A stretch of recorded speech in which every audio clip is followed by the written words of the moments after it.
ಇನ್ನು ಕೋಗಿಲು ಲೇಔಟ್ ಒತ್ತುವರಿ ತೆರವು ವಿಚಾರಕ್ಕೆ ಸಂಬಂಧಪಟ್ಟಂತೆ ಆ ಸ್ಥಳಕ್ಕೆ ಈಗ ಬಿಜೆಪಿ ದೌಡಾಯಿಸಿದೆ. ನೆಲಸಮಗೊಂಡ ಸ್ಥಳದ ಸುತ್ತ ಬಿಜೆಪಿ ನಾಯಕರು ರೌಂಡ್ಸ್ ಹಾಕ್ತಾ ಇದ್ದಾರೆ.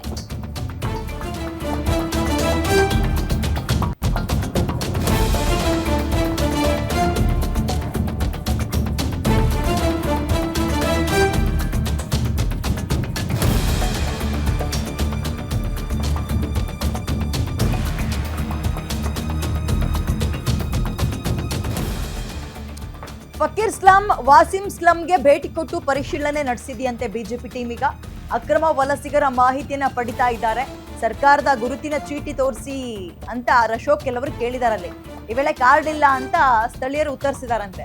ಕನ್ನಡ ಬರಲ್ಲ, ಹಿಂದಿಯಲ್ಲಿ ಮಾತಾಡಿ ಅಂತ ಒಬ್ರು ಮಹಿಳೆ ಕೇಳಿದ್ದಾರೆ.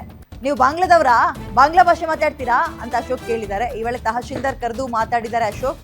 ಇಲ್ಲೆಲ್ಲ ಹೇಗೆ ಮನೆ ಕಟ್ಟಿದ್ರಿ ಅಂತ ಅಧಿಕಾರಿಗಳಿಗೆ ಪ್ರಶ್ನೆ ಕೇಳಿದ್ರು. ಅಂದ್ರೆ ಮನೆ ಕಟ್ಟಕ್ಕೆ ಅವಕಾಶ ಮಾಡಿಕೊಟ್ರಿ ಅಂತ. ಇದು ಎಲ್ಲಿಂದ ಎಲ್ಲಿಗೋ ಲಿಂಕ್ ಪಡ್ಕೊಳ್ತಾ ಇದೆ.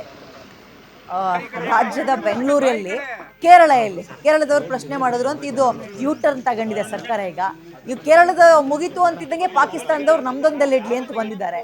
ಇದರ ನಡುವೆ ಬಿಜೆಪಿ ಎಲ್ಲ ಮುಗಿದ್ಮೇಲೆ ನೋಡಿ ಇವಾಗ ಹೋಗಿದ್ದಾರೆ. ಕೇರಳದವ್ರು ಪ್ರಸ್ತಾಪ ಮಾಡಿದಾಗಲೇ ಹೋಗ್ಬೇಕಿತ್ತಾನೆ ನೀವು.